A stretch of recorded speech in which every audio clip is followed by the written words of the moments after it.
fact, it's quite the opposite.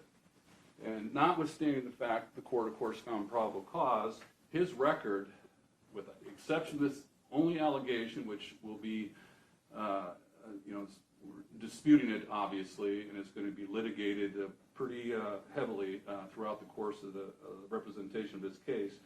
But there's nothing to suggest he's a risk of flight. There's nothing to suggest, nothing has happened over the last 14 months that he's going to try to intimidate witnesses. And there's nothing to suggest that he's ever going to commit a crime. He didn't commit these crimes. So they haven't overcome the presumption of release on personal recognizance. If the court feels the charge itself is enough, there are certainly conditions of release that would make, I think, good comfort to the court. And we certainly have no objection to handing over his passport. But he's going to follow the conditions of release. He's going to make his court appearances. He turned himself in yesterday, and this was arranged. I mean, if these guys are going to run, and he specifically, that would have occurred in the last 14 months. If he was going to intimidate witnesses, that would have occurred in the last 14 months. None of that has happened. I, of course, don't know how this is going to play out logistically with the trial date and everything, but I'm not going to, I guess I haven't talked to the other defense attorneys about that, but as far as the no contact with the other defendants, I would suggest that there should at least be an allowance that if the attorneys are present and need to have group meetings, that they be allowed to have contact in that context at a minimum. So, and again, I haven't spoken to other counsel, but I didn't know that was going to be brought up. So, Your Honor, again, a presumption of release, I don't think it's been overcome. If the court is inclined to have any bail, I would suggest nothing more than $50,000, and certainly, obviously, I don't think any is warranted, but it should max out no more than $50,000. And that's based on my experience on cases in this county over the 30-plus years. I've seen bail, the million that they've mentioned, but I've seen PR cases too. And 50,000 and less, PR specifically, would certainly be within what has occurred in this courthouse. Thank you, Your Honor. And if you have any questions of me or Mr. Myers, happy to try and answer them. I don't. Thank you. Counsel for the state, my understanding, and this is just from the news I read, was that warrants were issued for all three defendants. Is that right? That's correct. In particular, with regard to Mr. Burbank, did he then surrender himself? I am not entirely clear, Your Honor, because the State Patrol handled the arrest, but I believe that the State Patrol got in touch with his lawyers and made arrangements to meet them for surrender. That's essentially what my question was. I can answer specifics. I drove him out there, Your Honor, okay, to the district office in South 1 and 12th, or whatever the address is out there, at approximately 3 o'clock. All right, thank you. I want to make clear what the conditions are so that Mr. Burbank understands what the conditions are, as well as my reasons therefore. There is a requirement under Washington law that the proponent of conditions of release come to the court prepared to articulate the factors under Criminal Rule 3.2. Counsel for the state has, I think, clearly articulated that they're asking for $1 million bail based on two things. One has to do with the nature of the charge. Second, at least in her knowledge, that's what is generally set forth for bail in these types of cases. I'm discarding the second reason because that's not a particularized appreciation of this particular defendant under these particular charges.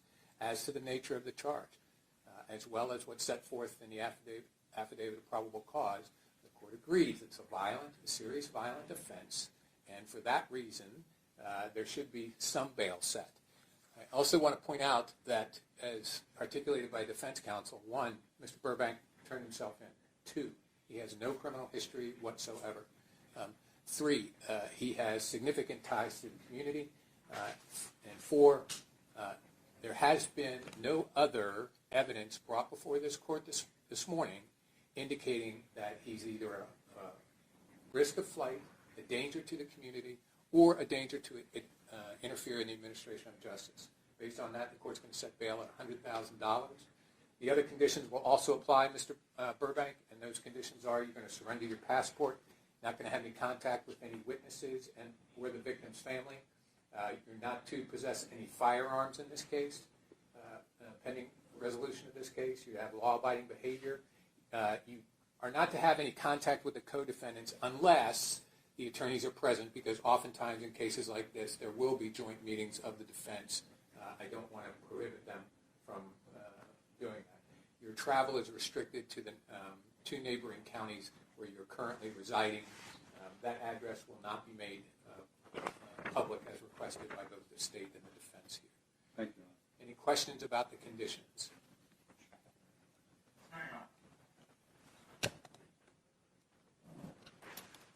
Your Honor, I've just handed up the address that I understand Mr. Burbank will be residing at. Okay. So the problem is that the conditions of release document is a public document. Yes. So what I'm going to indicate to reside at is to the address given notice to the parties and the court. You all know what that address is. That works for me, Your Honor. Thank you. I really appreciate that. I know Mr. Burbank does as well.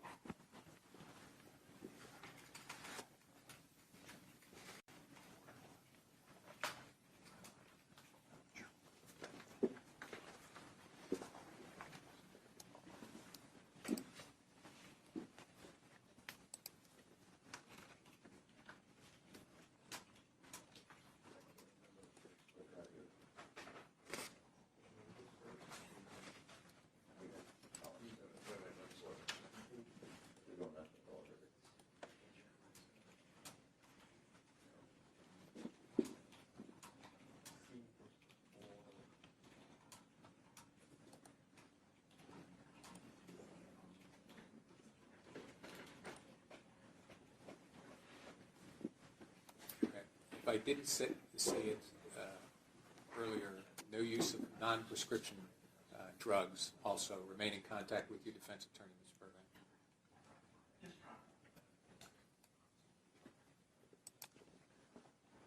And Your Honor, Do you already have his passport? I do not, Your Honor. And perhaps counsel can answer this for me.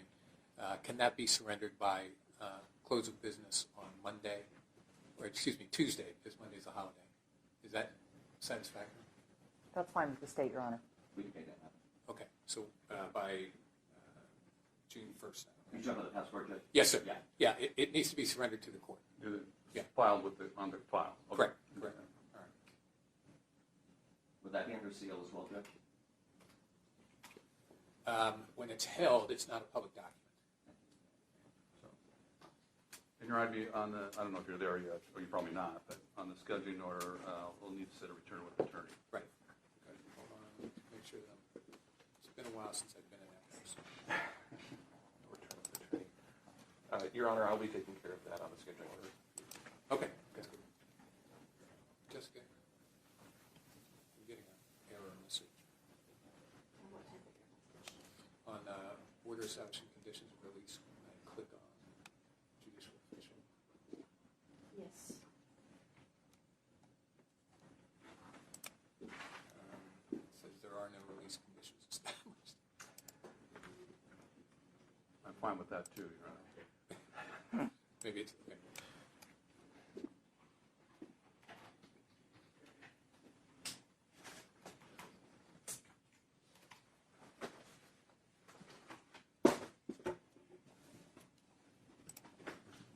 Okay, that's what. Thank you. Yep.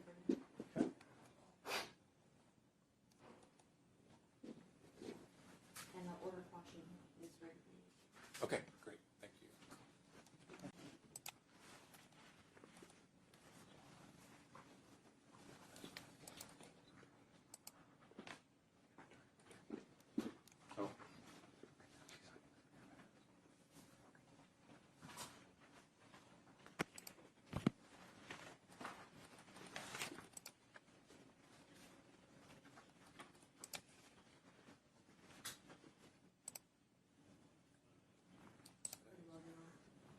it says not started. Am I good? Your Honor, in courtroom participants on the ECHO infrastructure right now, I'm not seeing you as a courtroom participant yet. Possibly closing out and re-signing in would get you connected to the stream. Okay.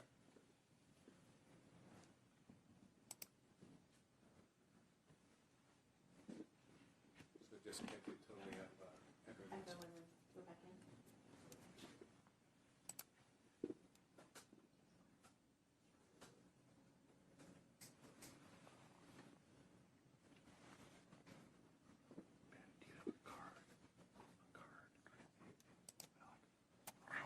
I don't think I do right now.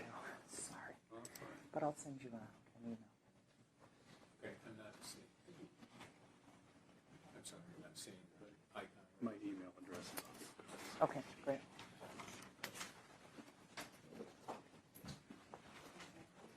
No, go ahead. Better you know. Oh, it's not attached. That's how I did. Okay.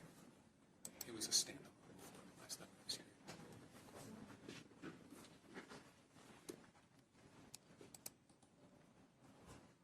And Your Honor, I'm now seeing you as a participant in the ECHO session. Thank you. Are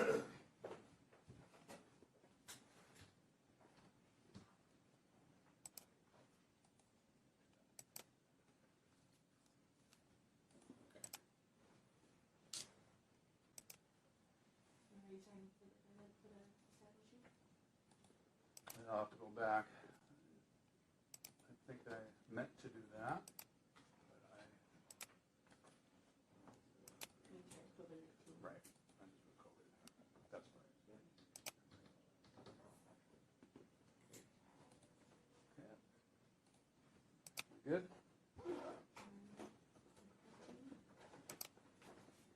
Yes, just the scheduling order. All right.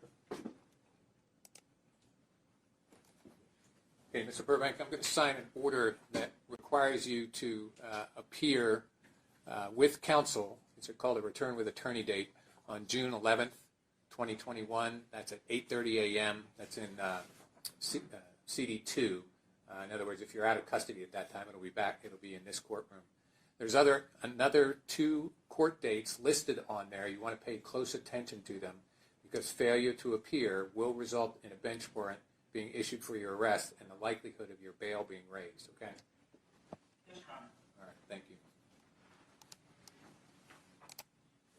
I've signed that.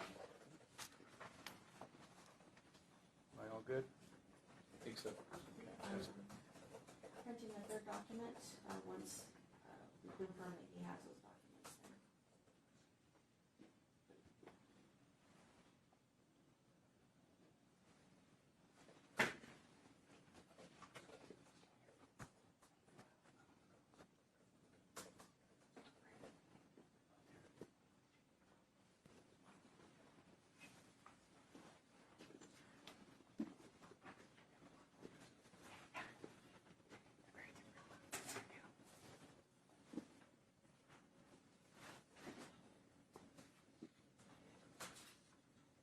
Mr. Burbank is in receipt of court schedules, no contact order, and the conditions of release. We have all 3 documents. Thank you.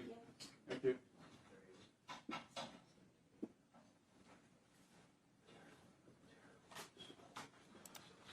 Thank you, Your Honor. Just one's fine. Mr. Collins will be next. Thank you.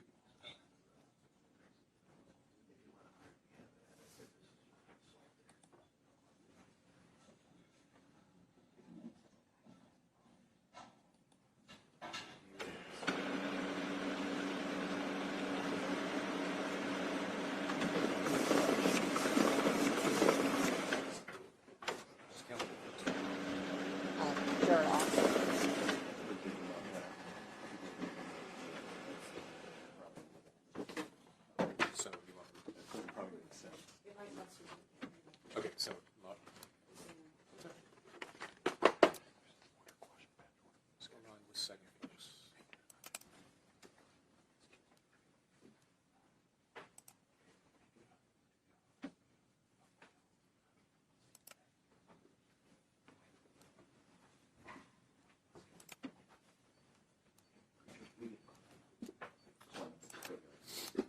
Collins.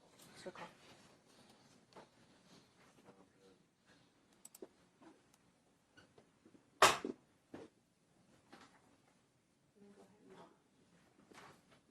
What way now?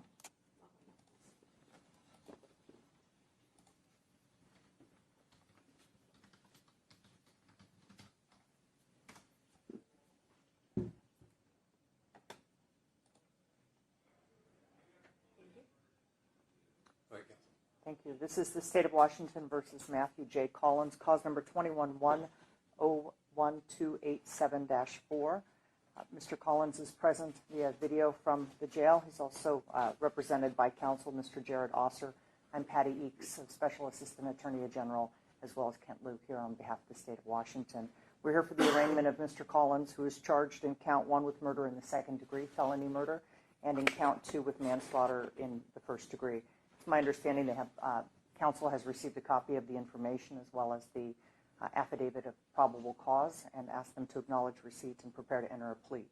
Thank you. Mr. Osser? Good morning, Your Honor. Jared Osser, along with Nicole Fisher on behalf of Mr. Collins.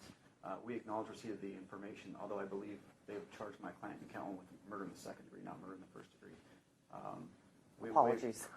We would waive formal reading, stipulate to probable cause for purposes of arraignment only, and ask to be heard with respect to conditions of release. Thank you. All right. Oh, and Your Honor, I've also filed a limited notice of appearance for purposes of arraignment only.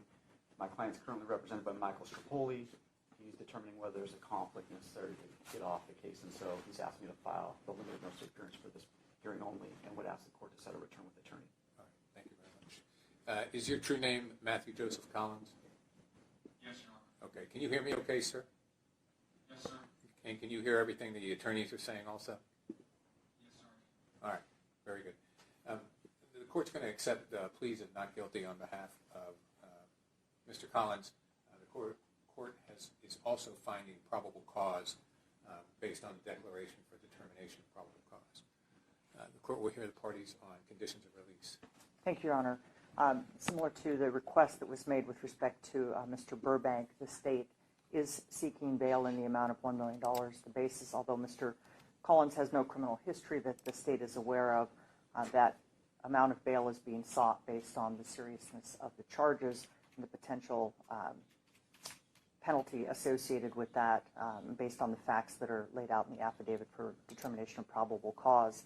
We also understand that Mr. Collins has moved and lives someplace in Oregon at this point. We would also seek the surrender of his passport, no contact with the victims or witnesses, and no contact order with the co-defendants. Ask that he surrender any weapons that he may have and have no weapons and no law violations as conditions of release, and that he maintain contact with his counsel. We'd also like to have a restriction with respect to travel, given that he's currently living out of state. That's all I have, Your Honor. How do you want me to articulate the restriction on travel, given that he's residing in a neighboring state? I think what we're asking, Your Honor, is that we don't know the county that he's living in Oregon, but similar that there would be a restriction with respect to two counties, the two adjoining counties to where he is living in Oregon, and that he be permitted only to travel to Washington for purposes of this case. Counsel? Your Honor, I obviously need to make a record for Mr. Collins. I know the court had discussed the principles outlined in Criminal Rule 3.2, but as the court knows, that rule contemplates an accused be released on their personal recognizance unless the court is not satisfied that such a release is sufficient to prevent a violent offense, secure an individual's presence at court, and to prevent the interference with the administration of justice. I can tell the court that my client was in the military, U.S. Army for 7 years, honorably discharged. He joined the Tacoma Police Department in 2015. He's had no infractions while employed at Tacoma Police Department. In fact, he's got 12 accommodations, many of which are for de-escalating the use of force to avoid lethal force being used. What I can tell the court is my client lived in Tacoma until this incident. He was put on administrative leave for 2 weeks following the incident, was reinstated back into duty full-time until Mayor Woodard went on TV and commented on the case. He was then replaced on administrative leave for safety purposes, both the community and himself. and he's been on administrative leave since then. He's had obviously no criminal history.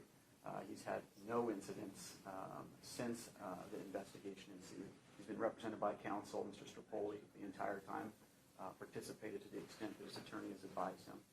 He made himself available during the course of that investigation, is my understanding.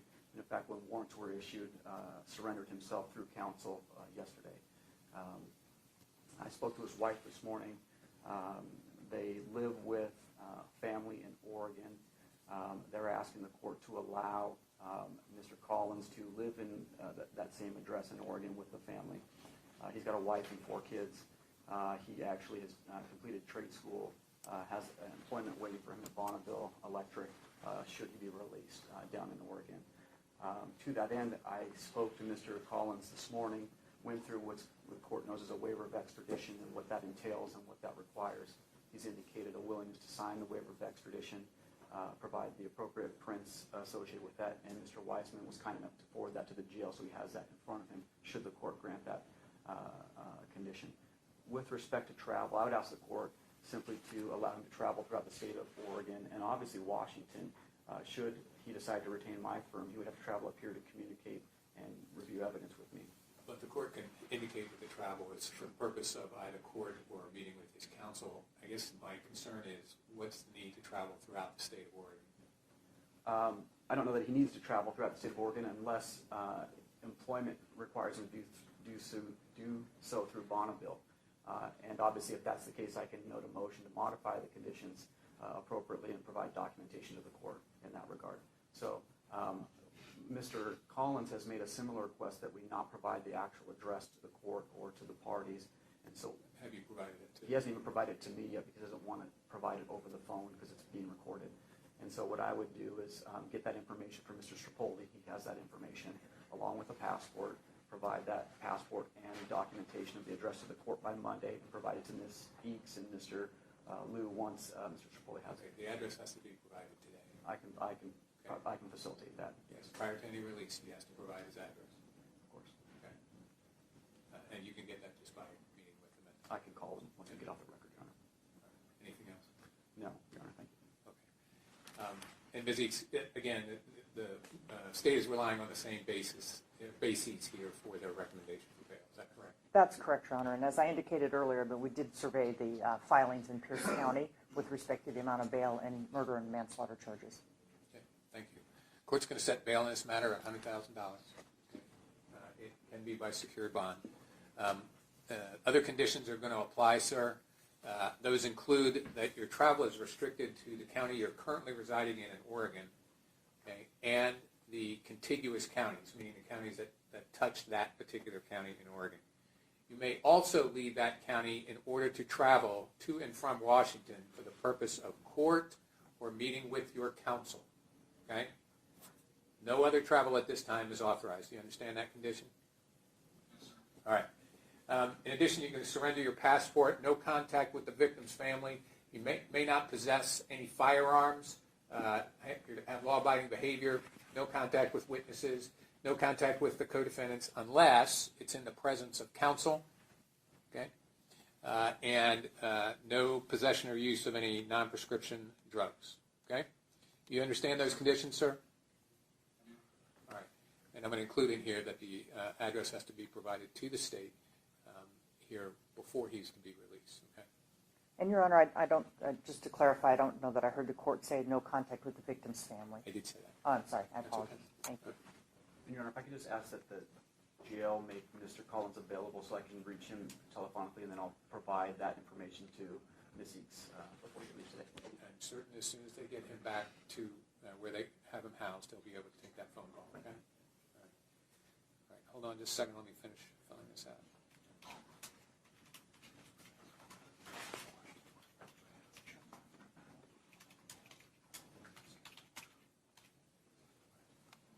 Do we need to have a return of attorney? Okay. Yeah.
I've signed the condition, Your Honor.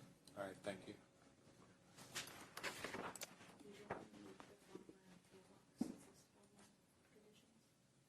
Your Honor, Oh, what's I the P.O. thought box? I took it off. Yeah, do you want me to call it back up? On defendant's information, yeah. Okay. I thought I took it off. It's up on the top part. Oh, all right. Yes, remove it. Can we re-sign that, Your Honor? I'm also being told that perhaps the prior waiver of extradition is not listed on there. I'm sorry. Is the extradition? Oh, that's my fault. signed? I thought that had already been executed. It has not been No, executed. Your Honor, he has a copy of it with him at the All right. jail because he has to sign that in your presence, and so he was willing to sign that in your presence. All right. Go ahead and print it out and the conditions, and we'll just include that in there, counsel, right? Part of the court's ruling on the extradition. Thank you.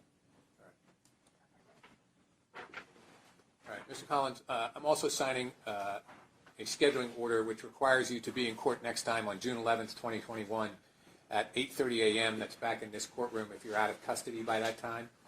Okay, there's also a couple of other court dates on there you want to pay attention to. If you fail to appear, a bench warrant will issue for your arrest, and it's likely that the conditions will change. Do you understand that, sir? Yes, sir.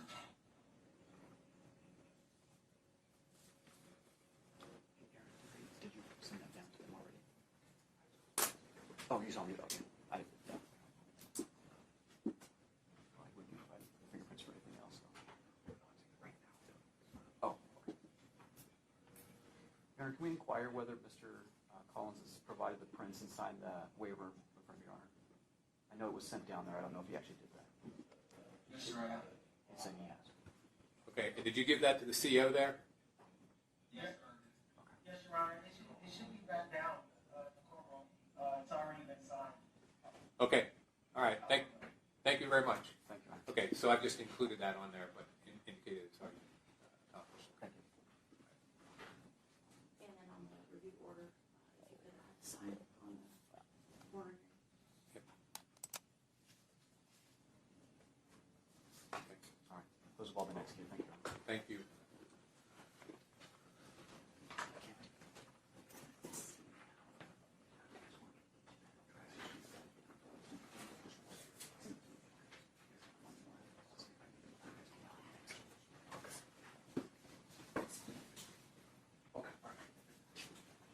thank you. Are we ready on the next case?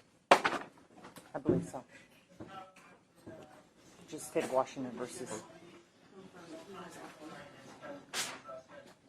All right, thank you. I'm sorry? Hold on, folks, I have to sign out and sign right here. No problem. See, on mine it said, it actually has me. Really? Yeah. Okay, that's all right. Okay. Exit.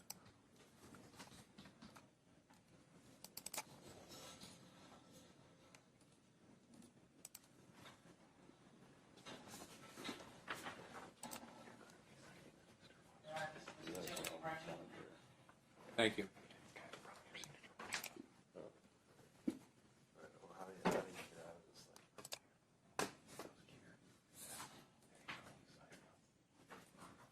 Okay, Mr. Rankin, can you hear me? All right.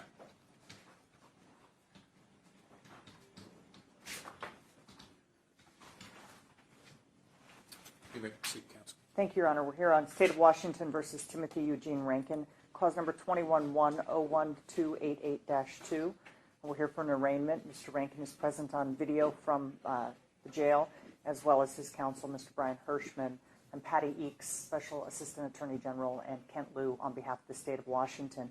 We're here for the arraignment of Mr. Rankin on the charge of one count of manslaughter in the first degree. The court's had an opportunity, I believe, to review the affidavit supporting the probable cause. I would ask that counsel acknowledge receipt of the information and the affidavit and enter a plea on his behalf. Your Honor, good afternoon. Pleases the court, Brian Hirschman on behalf of Mr. Rankin, handing forward my notice of appearance. This is not a limited notice. I will be representing this gentleman. Okay, accept it for filing. Your Honor, we acknowledge receipt of the information in the affidavit of probable cause, waiver reading, enter a plea of not guilty. Mr. Rankin and I went through that at length yesterday, so he's advised of the contents. All right, thank you. The court is going to accept the plea of not guilty. I'm also finding probable cause based on the declaration in support of probable cause. I'll hear the parties on conditions. Thank you, Your Honor. At the risk of being repetitive, I will ask the court again for bail in the amount of $1 million. That request is based, again, on the severity of the charge and the potential penalty which Mr. Rankin is facing if he is convicted of this charge. I don't have any information with respect to him having any sort of a criminal history.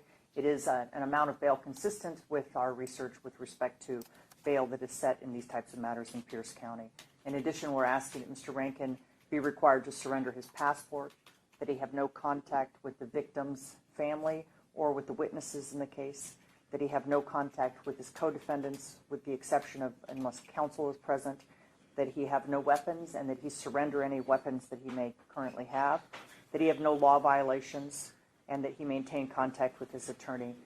I'm not certain where Mr. Rankin lives, but again, we would ask for a travel restriction to the contiguous counties. I believe he's in Washington. That's all I have, Your Honor. Thank you. Thank you, Your Honor. Similar to prior requests, I'm going to ask that his address remain confidential. I've got it. He is a homeowner. It's in a neighboring county, and I can advise the court of the same. All due respect to counsel, when you come before the court as an officer of the court and make representations that $1 million bail in same or similar cases is the norm or consistent with, I think that what you need to do is investigate that before you say it. That's wrong. That's patently false. I've had murder and manslaughter cases with bail set far below $100,000, and in fact, on occasion, just like this, personal recognizance. I am not here to litigate against the first two gentlemen who appeared before this court. My client factually sits in a very different position than those two gentlemen. There is no issue. My client was responding to a priority backup call. What happened prior to his arrival, he had no knowledge of. He just knew there was a fracas when he got there. My client factually sits in a very different position, and that's probably, I'm guessing, why he's only charged with manslaughter in the first degree, in contrast to felony murder counts that preceded him. I have presented to the bench and to counsel a very formidable mitigation packet. I think it deserves a bit of an explanation. I met this gentleman for the first time at about 2 p.m. yesterday. We were able to amass that formidable packet in less than 24 hours. I don't know how many declarations. I didn't count them. You've had an opportunity to read them. These are not just declarations. These are declarations from honorable citizens in the military, in law enforcement, his neighbor across the street, his chiropractor, and that actually deserves some commentary. I presented you with a Purple Heart. I would have presented you with the other, but he gave it away to the family of a fallen veteran, a comrade in arms that he lost in a battle overseas defending this country. I defy this bench to find, or the state, to find anybody who will say anything about this gentleman other than the fact that he's not just human, he's superhuman. He has in every way established himself as a redeeming member of this community. As a matter of fact, at 13 years of age, when 9/11 happened, he told his parents he wanted to enlist in the United States Army to defend this nation at 13 years of age. That was an interesting process because when he was in high school, a dumbbell was in the process of falling on a football coach. He put his hand in the way to avoid serious injury to the coach, cut his thumb off. He had to get a waiver to get into the U.S. Army because of that injury. And we're currently looking for that coach so he can verify what I just told you. I can always tell the people who've been injured seriously in battle. They're the people who don't tell me about their injuries. And I spent, I don't know how much time with this gentleman in my office. It was his family who had to tell me that his military vehicle was blown up by an IED He compressed his spine and lost his hearing. And that's why the chiropractor has gotten to know him so well and wrote that email that you received today. 3-2 considerations were aptly stated by the bench. It's the state's burden, not ours, to establish that he's either a risk of flight or a danger to the community. The order is clear. You have to set the least restrictive conditions in order to assure those two objectives. There is nothing that would suggest an issue with either of those two. Quite the contrary. Yesterday I was in close contact with 3 different officers at the Washington State Patrol. I'm going to say 10 to 20 phone calls in all. I invited and you know where my office is. It's kitty corner from the courthouse. My client was in my office. I invited WSP to my office. They politely sat in the lobby. The client and I finished an appointment for about an hour. I escorted the client downstairs. He shook the hand of both troopers. They walked him across the street, and when he did that, he knew he might not be getting out of custody. And he very politely and appropriately surrendered himself to the state of Washington. Your Honor asked a question, and that is, was a bench warrant issued in this case? I kind of take offense to it. After 12 plus months of working with attorney Steve Meyer to my left, who's got a file on the floor of his office that's 2 feet tall as a result of the multiple communications he's had with these 2 AGs and others, after 12 plus months, a warrant is issued, not just issued, but issued yesterday, as opposed to a polite phone call saying, could your client show up at the jail or show up in court tomorrow? Curiously, the only other time I've had that done in the last 5 years is with another law enforcement officer in a high publicity case after a 6 to 12 month investigation. We eat our own in this business, apparently. So with a warrant being issued, less than a matter of hours later, we appeared and turned ourselves into WSP in the Pierce County Jail. My client's 32 years of age. He resides, as I've said, in a neighboring county. Present today in court is mom, dad, and sister. They're seated behind me. My client says he has no children. He lives in Bothell, Washington. He's been a volunteer in numerous philanthropic organizations. He's been involved in fundraisers for a number of charities. He attended Trinity Episcopal School. He was a standout in football, lacrosse, and track, attended Northern Arizona University. Has no criminal history. All accounts in real estate are local, and he does own his home. There is utterly no reason to not release him on personal recognizance. Again, in stark contrast to the first 2 gentlemen who appeared before this court. This is factually a very different case and a very different defense. Okay, thank you. Confirming again that you're relying on the same basis for your recommendation. That's correct, Your Honor. And I would only say, because I was accused of giving false information to court, the Attorney General's office did extensive research on links with respect to other charges. So I hope the court understands. I have a factual basis for making that statement. I understand it may not be persuasive, but I wanted to correct the record. I acknowledge that as long as I've known you, Ms. Eakes, and known of you, you've always been ethical and respectful and honest, and I wouldn't take it any other way. Thank you. Okay, thank you. All right, court's going to, for the exact same reasons that I set earlier, based on my review of the factors under Criminal Rule 3.2, I'm setting bail in this matter at $100,000. The travel is restricted to Pierce, King, Thurston, and Kitsap counties. He's to reside at the address that's to be provided by the state. You have that, Mr. Hirschman? I do. All right, please provide that to the state. How would the court like me to do that? Just put it on a piece of Put paper? it on a piece of paper and hand it to Ms.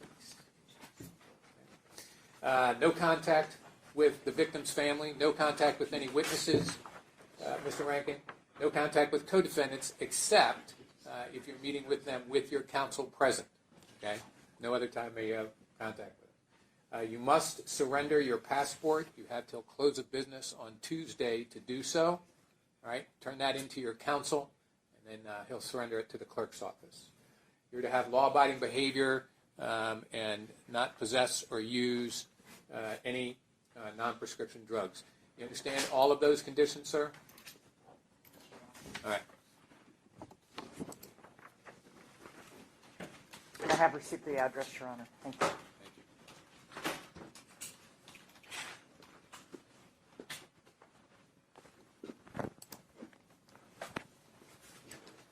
you. Is the order on conditions ready to Yeah. sign?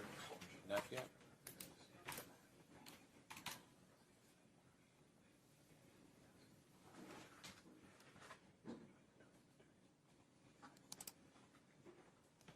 Okay, it's ready now.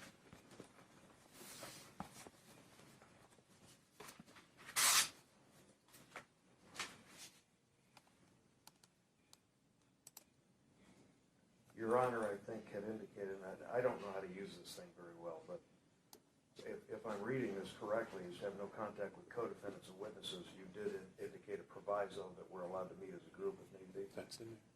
I can't, I'm sure it is, I just can't see it, so. Okay, so it should be right in the space next to that limitation, unless it didn't come out. Right? I can only tell you, I'm not seeing it. Okay. Hold on just a second. You want me to beam back out of this? Hold on. No. Just wait. Okay.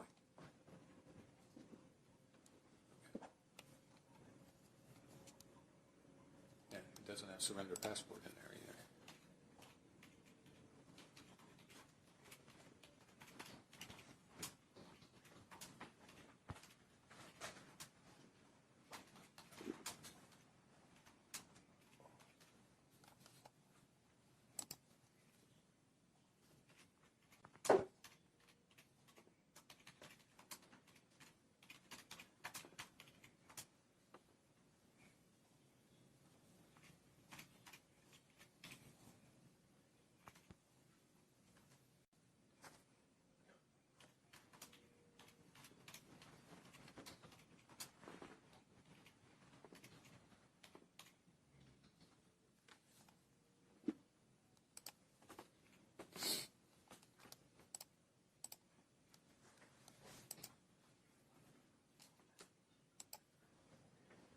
Okay. Try it now.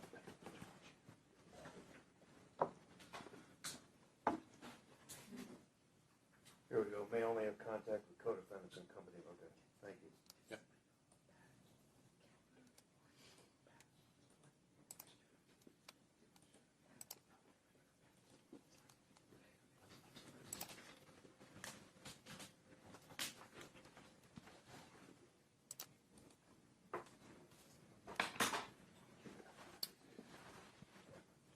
Okay, Mr. Rankin, I'm going to sign a scheduling order here.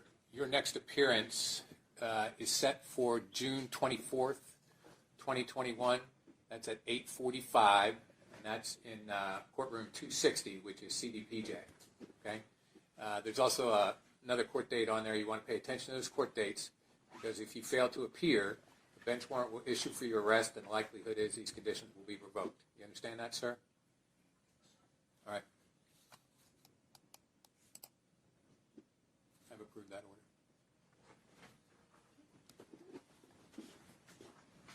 Clicking on the scheduling order.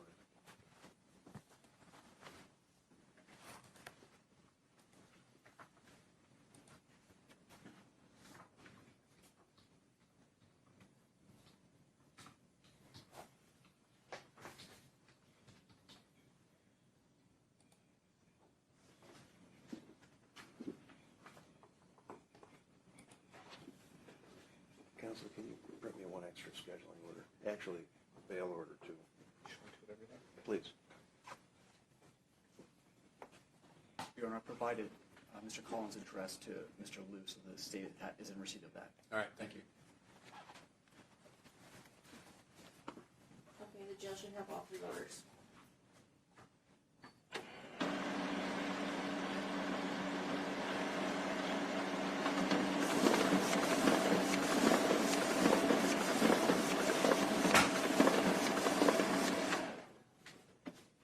Should be 2 copies of the scheduling order, 2 copies of the bench warrant quash, and 2 copies of the order establishing conditions of release. Counsel, thank you very much. Did you want a copy? All right, thank you very much. I can get it. Thank you. Anything else from the party? Nothing from the state, Your Honor. Thank you. All right, thank you. We'll be at recess. All eyes. Court is at recess.